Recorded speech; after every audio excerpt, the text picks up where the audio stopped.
The thin, brittle cry of distress was almost lost beneath the cheerful cacophony of a sunny Tuesday morning in the Riverbend Commons community garden. But Mark Olson's ears, attuned by years of needing to discern subtle sounds in outdoor environments, caught it instantly. He straightened up from inspecting the robust growth of his tomato seedlings, his gaze sweeping across the vibrant tapestry of cultivated plots. Then he saw her. Mrs. Peterson, a beloved fixture of the garden, a woman whose gentle kindness and 87 years were as much a part of Riverbend Commons as the ancient willow that gave the community its name, was crumpled on the gravel pathway near the communal rose beds. Her distinctive hand-carved wooden walking cane, an extension of her very being, was conspicuously absent. A few feet away, Ms. Evelyn Roth, the formidable and often feared lead of the HOA's garden committee, was meticulously deadheading a prize-winning piece, rose her back, turned an attitude of sublime indifference radiating from her rigid posture. Mark was moving before the second weaker cry reached him, his work boots crunching on the gravel as he hurried to Mrs. Peterson's side. "Mrs. Peterson, are you hurt?" he asked, his voice laced with immediate concern as he knelt beside her, quickly scanning for any obvious injuries. The elderly woman looked up, her usually bright blue eyes clouded with a mixture of pain, bewilderment, and a dawning terror. "Oh, Mark, dear!" She gasped, her breath coming in shallow, uneven bursts. "My cane. I had it right here, leaning on the bench while I was admiring Evelyn's beautiful roses. I turned to stand up, reach for it, and it was simply gone, vanished. I must have overbalanced. Oh, my hip." Her voice trailed off in a pained whimper, her wrinkled hand instinctively going to her right side. "Vanished."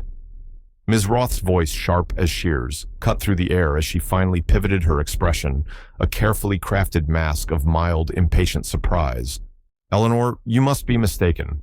Canes don't simply vanish. Are you quite certain you brought it with you this morning? Or perhaps you left it by the water tap again?" There was a subtle yet undeniably cruel emphasis on the, again, a clear insinuation of failing memory. "Of course I brought it, Evelyn," Mrs. Peterson insisted, her voice trembling. "I cannot take more than a step or two without it. It was right there." She gestured vaguely towards the ornate wrought iron bench. Roth made a theatrical show of peering under the bench and around the base of her rose bushes. "Well, it's not here now, is it? Perhaps a dog ran off with it. Though I strictly enforce the no pets in the ornamental garden rule. More likely," she added, her gaze flicking dismissively over Mrs. Peterson, "you've simply misplaced it. One does become rather forgetful at a certain age." A tiny, almost imperceptible smile touched the corners of Ms. Roth's lips before vanishing as quickly as it appeared. A cold knot of anger tightened in Mark's chest. Ms. Roth's immediate dismissal of Mrs. Peterson's distress, her casual cruelty couched in feigned concern, was deeply unsettling. He gently helped Mrs. Peterson into a more comfortable sitting position, his mind already sifting through the impossibilities. A sturdy 3-foot-long carved wooden cane doesn't just disappear from a high-traffic garden path in broad daylight. He cast a quick, seemingly casual glance around. The soil in the adjacent rose bed, where Ms. Roth had been so assiduously working, looked freshly cultivated, the dark earth turned and fluffed around the base of the bushes. It was probably nothing, just routine gardening. Yet something about Ms. Roth's overly composed demeanor, her haste to attribute the cane's absence to Mrs. Peterson's age, felt wrong. Mark Olson was known in Riverbend Commons simply as Mark from Plot 23B, a friendly, rather quiet man who grew impressive heirloom tomatoes and was always willing to lend a hand or share gardening tips. Few, if any, of his neighbors knew that his day job was as a senior compliance officer for the Urban Green Space Division, a specialized city agency responsible for enforcing ordinances related to parks, public lands, and community gardens, including investigating illegal dumping, encroachment, unpermitted landscape alterations, and occasionally acts of malicious damage or bylaw violations that endangered public safety within these shared green spaces. Ms. Roth certainly had no idea that the man now carefully helping Mrs. Peterson was professionally trained to notice things others overlooked, to see the subtle signs of disturbance in a landscape, and to investigate matters far more complex than misplaced gardening tools. Mark and his wife Sarah had bought their small townhouse in Riverbend Commons 3 years ago, drawn by its mature landscaping, its proximity to good schools for their two young children, and the allure of its large, well-established community garden. For Mark, whose work often exposed him to the contentious side of urban greenery, disputes over boundary trees, illegal pesticide, used the destruction of protected wetlands. The prospect of cultivating his own small patch of earth in peace had been a powerful draw. Mrs. Peterson, a gentle widow, whose late husband had been one of the garden's founding members, had been their first real friend in the neighborhood. She had taken Sarah under her wing, sharing decades of accumulated gardening wisdom, and had always had a kind word and a warm smile for their children. Her intricately carved wooden cane, a gift from her husband, shortly before he passed away, was her constant companion, a beautiful tactile link to her past, and her indispensable support in the present. Without it, her severe osteoarthritis made even short walks an agonizing trial. The garden was her sanctuary, and the cane was the key that unlocked its gates for her each day. Ms. Evelyn Roth, on the other hand, was Riverbend Commons' reigning horticultural autocrat. As the long-standing and unchallenged lead of the HOA's garden committee, she ruled the community garden with a zealous devotion to her own peculiar vision of botanical perfection. Her pronouncements on everything from the precise spacing of marigolds to the approved shades of green for watering cans were delivered with the unshakable conviction of a divinely inspired oracle. She was notorious for her public critiques of any plot that dared to deviate from her exacting standards, her thinly veiled contempt for untidy or unproductive gardeners, and her unnerving ability to materialize silently behind anyone perceived to be committing a horticultural sin, ready with a withering comment or a citation for a newly invented bylaw infraction. Until this morning, however, her brand of tyranny had been largely confined to the realm of aesthetic pedantry and passive-aggressive power plays. The disappearance of Mrs. Peterson's cane and Ms. Roth's chillingly indifferent reaction hinted at a far darker, more personal vein of malice. After ensuring Mrs. Peterson was as comfortable as possible on the bench, Mark organized a quick search with a few other gardeners who had gathered, drawn by the commotion. They scoured the nearby plots, looked under bushes, and checked the compost bins, but the distinctive carved cane was nowhere to be found. Miss Roth, after a few token gestures of assisting in the search, which consisted mainly of pointing out areas where the cane definitely wasn't, announced that she had urgent committee business to attend to and swept away, leaving Mark and the others to help a shaken and increasingly distressed Mrs. Peterson back to her small cottage on the edge of the commons. The image of that freshly turned soil in Ms. Roth's rose bed, however, remained stubbornly fixed in Mark's mind. The inciting incident, the cruel, deliberate act that set this grim neighborhood drama into motion, had evidently occurred in the brief window of time just before Mark had heard Mrs. Peterson's cry. He could reconstruct it with a chilling degree of certainty based on his knowledge of the garden layout, Ms. Roth's known habits, and the subtle environmental clues. Mrs. Peterson, as was her custom, had likely been taking a mid-morning rest on her favorite bench, which offered a pleasant view of the rose garden. Her cane would have been propped securely beside her. Ms. Roth, engaged in her daily ritual of inspecting her domain, would have seen it. Perhaps the sight of Mrs. Peterson peacefully enjoying the garden, a space Ms. Roth increasingly viewed as her personal fiefdom, had irked her. Or perhaps the cane itself, a symbol of Mrs. Peterson's quiet dignity and resilience, had offended Ms. Roth's obsession with an unnaturally pristine order.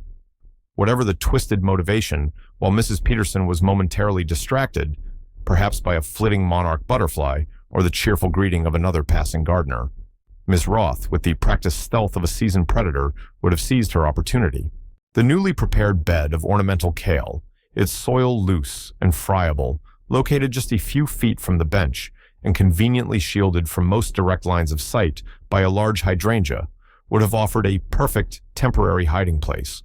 A swift, contemptuous thrust of the cane into the soft earth, a quick covering with a few handfuls of soil and mulch, a self-satisfied, silent chuckle. The entire act could have been accomplished in under a minute. And then the pretense of innocent gardening, the feigned surprise at Mrs. Peterson's distress, the cruel, cutting remarks designed to deflect suspicion and inflict further pain. The sheer calculated vindictiveness of such an act, targeting a frail elderly woman by stealing her essential means of mobility, was profoundly disturbing. The first shocking escalation in Ms. Roth's campaign of cruelty occurred later that same afternoon. After Mark had settled Mrs. Peterson at home, contacted her daughter who lived an hour away, and made arrangements for a doctor to check on her bruised hip, the fall had been jarring and painful. He returned to the community garden. He had a professional nagging suspicion about that ornamental kale bed. He intended to examine it more closely under the guise of routine weeding in his own adjacent plot. Before he could even begin, however, he found Ms. Roth already there, not gardening, but affixing a newly printed, official-looking notice to the community bulletin board at the garden's entrance. The notice under the HOA letterhead, and signed by Ms. Roth as garden committee lead, was titled, "Important Reminder, Garden Safety and User Responsibility." It went on to state in officious convoluted prose that, due to recent incidents highlighting potential safety hazards, all garden users were reminded of their personal responsibility to maintain full awareness of their surroundings and to ensure that any personal mobility aids or other equipment do not constitute an obstruction or a risk to themselves or others. It then added a chilling new codicil. The Garden Committee reserves the right to recommend the reassignment of any garden plot whose current holder is deemed through repeated instances of negligence or physical incapacity to be unable to safely maintain and utilize their allotted space, or who may pose an undue risk to the shared community environment. Mark read the notice with a growing sense of outrage. This was not a general safety reminder. It was a direct public threat aimed squarely at Mrs. Peterson. Ms. Roth was not only denying any culpability for the cane's disappearance, but was actively laying the groundwork to have Mrs. Peterson stripped of her garden plot, the very place that brought her so much joy and connection. It was a classic gaslighting maneuver, combined with a blatant abuse of her HOA authority. Later that evening, Mark learned from another concerned neighbor that Ms. Roth had already begun a whispering campaign telling several other influential HOA members that Mrs. Peterson was becoming dangerously dotty and a clear liability, and that, for her own protection, of course, her active participation in the garden probably needed to be reevaluated. The second shocking incident, a more direct and personal act of sabotage, took place a few days later. Mrs. Peterson, deeply distressed by the loss of her beloved cane and the pain in her hip, and now intimidated by Ms. Roth's thinly veiled threats, had been unable to visit the garden. She had tearfully asked Mark if he would mind keeping an eye on her small plot, especially her prize-winning Brandywine tomatoes, which were just beginning to ripen. Mark, of course, had readily agreed. When he arrived at Mrs. Peterson's plot the next morning, he was met with a scene of petty, heartbreaking vandalism.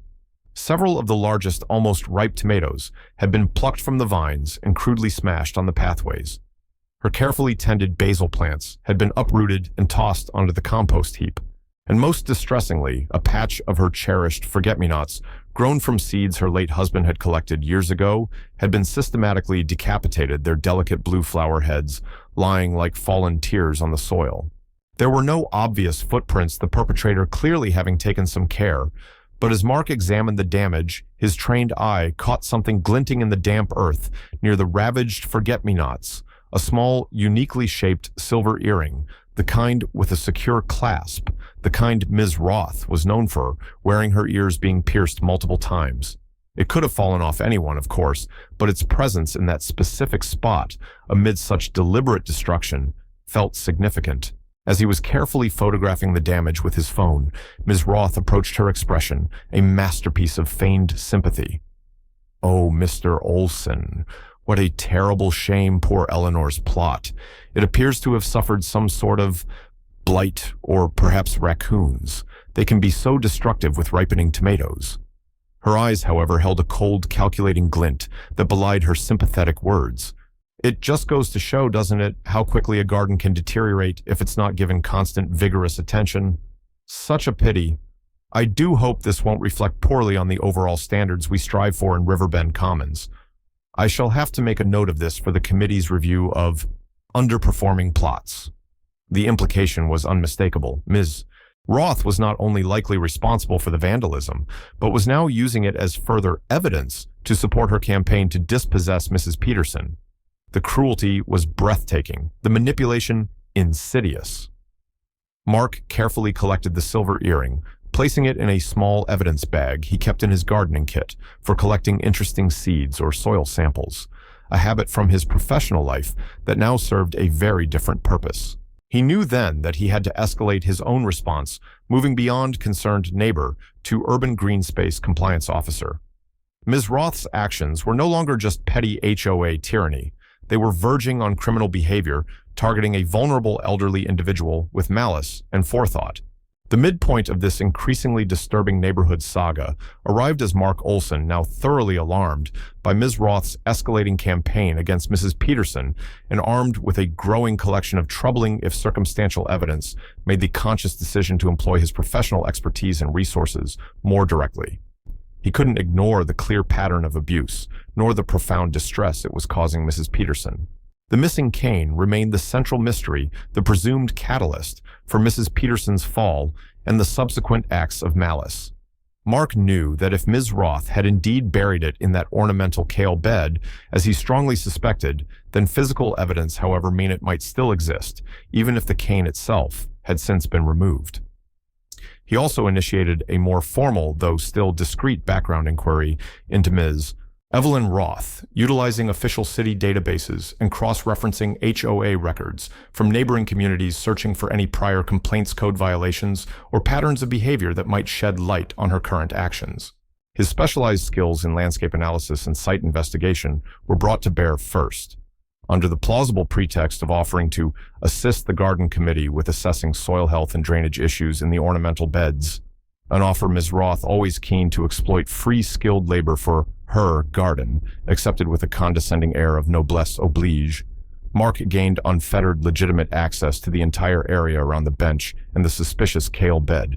He worked with painstaking care, his actions appearing to any casual observer as those of a diligent volunteer. In reality, he was conducting a meticulous forensic examination of the site, noting soil profiles, subtle variations in compaction evidence of recent disturbance, and searching for any foreign microtraces. His patience was rewarded. In the ornamental kale bed, precisely where he had hypothesized the cane might have been thrust into the earth, his sharpened trowel used for taking soil core samples encountered a small hard object just beneath the surface layer of decorative bark mulch.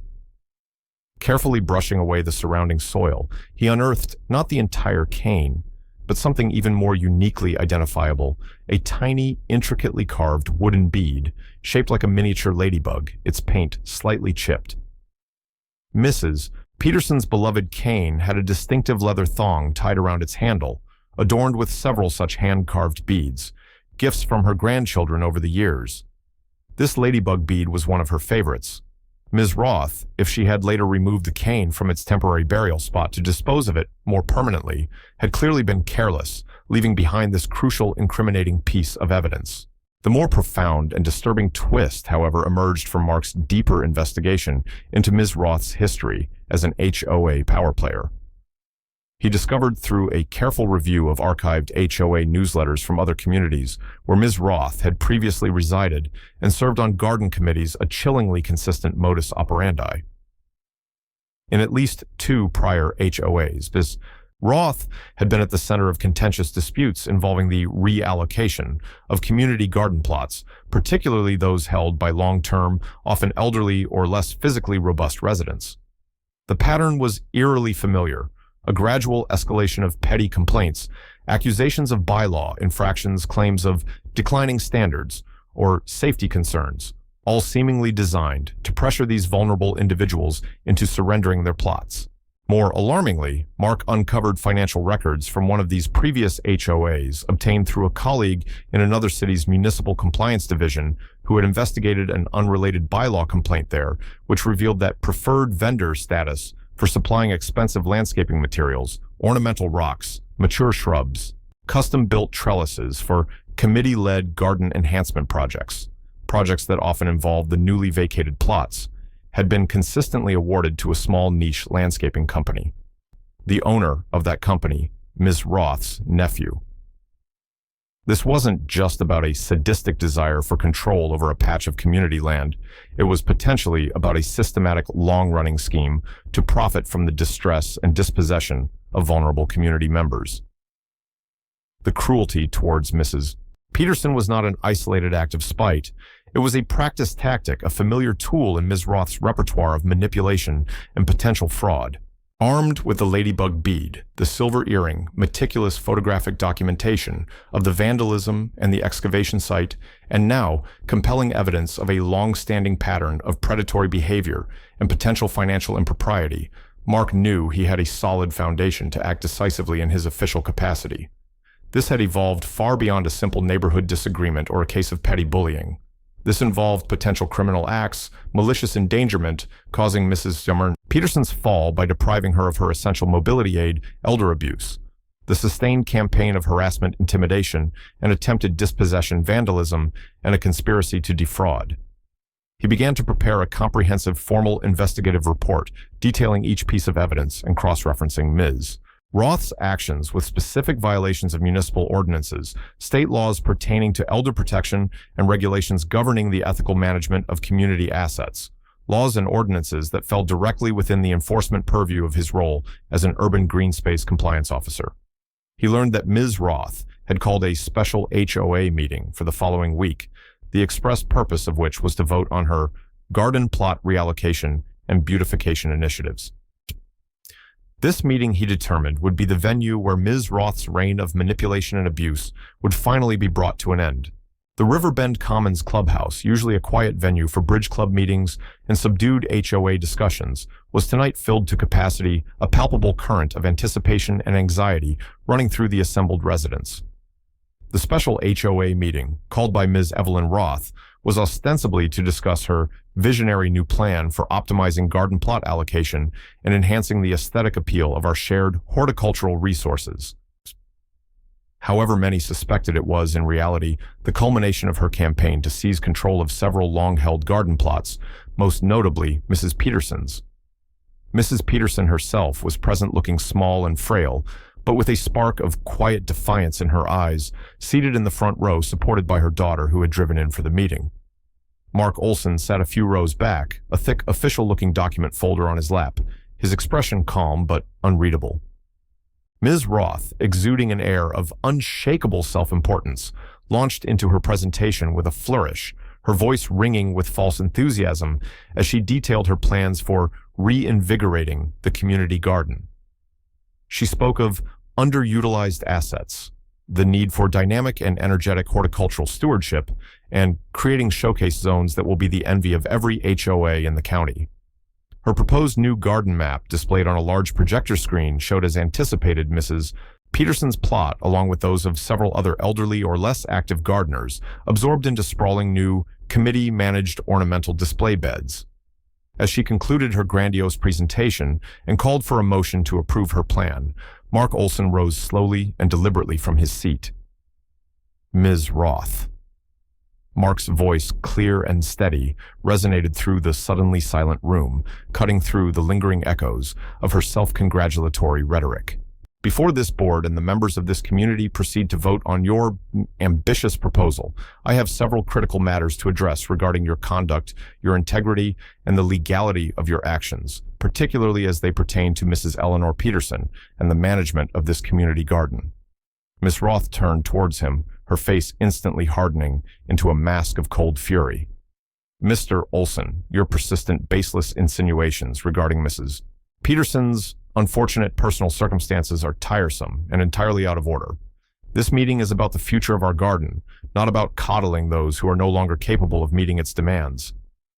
This is not about Mrs. Peterson's capabilities, Ms. Roth. Mark countered, his voice taking on a sharper, more authoritative tone. It is about your calculated cruelty and your criminal actions. It is about the fact that on the morning of October 17th, you deliberately stole Mrs. Peterson's essential walking cane, an act which directly caused her to fall and sustain injury. You then compounded this malicious act by burying her cane in the ornamental kale bed to conceal your theft. A collective gasp like wind, rushing through dry leaves, swept through the room. Ms. Roth's face contorted in a sneer of outraged denial. That is a monstrous, despicable lie. You have no evidence whatsoever to support such a vile accusation. You are a troublemaker. Mr. Olson and I will not stand here and be defamed. Defamation requires the statements to be false. Ms. Roth. Mark replied, his voice chillingly calm as he opened the folder in his lap. and I assure you my statements are supported by irrefutable evidence." He then proceeded with the dispassionate precision of a seasoned investigator to lay out his case. He detailed the exact timeline of events, Ms. Roth's suspicious proximity and behavior, and Mrs. Peterson's clear testimony. He presented high-resolution dated photographs of the disturbed soil in the kale bed. He displayed the small silver earring found amidst the wreckage of Mrs. Peterson's vandalized plot, noting its striking similarity to those Ms. Roth invariably wore. And then, with dramatic effect, he produced a small, clear evidence bag containing the tiny, ladybug-shaped wooden bead. This bead, Ms. Roth, was a distinctive part of the ornamentation on Mrs. Peterson's unique, hand-carved cane. I personally recovered it from the soil in the ornamental kale bed at a depth consistent with a hastily buried object. Its presence there is inexplicable unless one accepts the truth that you buried Mrs. Peterson's cane in that very spot. He paused, letting the visual evidence sink in, then continued, his voice resonating with quiet power. "Furthermore, my investigation has uncovered a deeply disturbing pattern of your systematically targeting vulnerable, often elderly members of this and other communities, employing tactics of harassment, intimidation, and property damage, all seemingly orchestrated to dispossess them of their community garden plots. And there is compelling evidence to suggest a financial motive behind these actions involving potentially fraudulent HOA contracts awarded to a landscaping company owned by your nephew." Ms. Roth, who had been sputtering denials throughout his presentation, now seemed to shrink in her chair, her face ashen, her eyes darting around the room like a trapped animal. "Most of you know me as Mark Olson, your neighbor from Plot 23B, Mark stated, his voice now taking on its full official weight. "However, my professional role, the one that gives me the authority and the responsibility to address these matters, is that of a senior compliance officer with the city's Urban Green Space Division." He held up his official city-issued badge and identification card, the gold shield glinting under the clubhouse lights. "My duties include the investigation and enforcement of municipal ordinances and state statutes pertaining to the proper use and management of public and community green spaces, the prevention of malicious damage or endangerment within these areas, and the investigation of fraud or abuse of authority related to community assets. Ms. Evelyn Roth, based on the comprehensive evidence gathered, I am hereby formally charging you with the following violations: malicious endangerment for willfully depriving Mrs. Peterson of her essential mobility aid, thereby directly causing her physical injury; elder abuse for your sustained campaign of psychological harassment, intimidation, and attempted fraudulent dispossession of a vulnerable senior citizen; and vandalism for the deliberate destruction of Mrs. Peterson's private garden plot. Additionally, I am referring my findings regarding the suspicious financial transactions and potential contract fraud to the City Attorney's Office and the Economic Crimes Unit for immediate criminal investigation." He looked directly at the stunned and now trembling Ms. Roth, then at the equally shocked HOA board members. "I have already alerted the local police precinct to the serious nature of these charges. They are en route to take your formal statement, Ms. Roth, and to escort you from these premises. I trust this HOA board will also take immediate and decisive action to remove Ms. Roth from all positions of authority and to initiate a full independent review of all garden committee activities and finances under her tenure." The clubhouse was plunged into an almost preternatural silence, broken only by the distant approaching wail of a police siren, a sound that signaled the definitive and ignominious end of Ms. Evelyn Roth's reign of horticultural terror. The immediate aftermath of Mark Olson's public indictment of Ms. Evelyn Roth and her subsequent escort from the clubhouse by uniformed police officers for formal questioning sent shockwaves of disbelief, outrage, and ultimately profound relief through the Riverbend Commons community. As the details of Mark's investigation and the extent of Ms. Roth's alleged cruelty and corruption began to circulate, the initial stunned silence gave way to a groundswell of anger from residents who now realized the true nature of the woman who had tyrannized their community garden for so long. Many also expressed a newfound respect and gratitude for Mark the Quiet Man from Plot 23B, whose professional diligence and personal integrity had brought these dark dealings to light. Mrs. Peterson, visibly moved and tearful, was surrounded by a throng of supportive neighbors, her daughter holding her close. Mark, after speaking briefly with the attending police officers and ensuring they had all necessary preliminary information, made his way over to her. He gently took her hand and from another evidence bag carefully produced her beloved carved wooden cane, which he had painstakingly excavated from its burial place in the kale bed earlier that day, preserving it as crucial evidence until that moment. "I believe this belongs to you, Mrs. Peterson," he said, his voice filled with a warmth that belied the stern professionalism he had displayed moments before. The sight of her cherished cane intact and returned brought a fresh wave of grateful tears to Mrs. Peterson's eyes. "Oh, Mark," she whispered, clutching the familiar wood, I don't know how to thank you." In the turbulent days and weeks that followed, Riverbend Commons underwent a period of intense introspection and radical reform. The HOA board, deeply embarrassed by its own previous lack of oversight and intimidated by the prospect of further scandal, immediately suspended Ms. Roth from all committee duties and initiated proceedings for her permanent removal from any position of authority within the HOA. They also commissioned a full independent forensic audit of all garden committee finances and contracts during Ms. Roth's tenure and publicly pledged to cooperate fully with all ongoing city investigations. The reign of arbitrary rules and fear-based compliance in the community garden came to an abrupt end. The city attorney's office, armed with Mark's comprehensive report and the compelling physical evidence, moved swiftly to file formal criminal charges against Ms. Roth for malicious endangerment, elder abuse, and vandalism. The Economic Crimes Unit concurrently launched a separate intensive investigation into the suspicious contracts awarded to her nephew's landscaping company, unearthing further evidence of a long-standing scheme to defraud the HOA. Ms. Evelyn Roth, her reputation in ruins and facing a battery of serious criminal charges, found herself isolated and reviled. Her attempts to portray herself as the victim of a personal vendetta by Mark Olson fell on deaf ears, as more and more residents, emboldened by her downfall, came forward with their own stories of her bullying, her petty tyrannies, and her manipulative tactics. The legal process was arduous, but the evidence was irrefutable. Ms. Roth was eventually convicted on multiple counts. Her sentence included a period of incarceration, followed by lengthy probation, mandatory psychological counseling, substantial restitution payments to Mrs. Peterson for her medical expenses and emotional distress, and significant community service, pointedly not in any gardening capacity.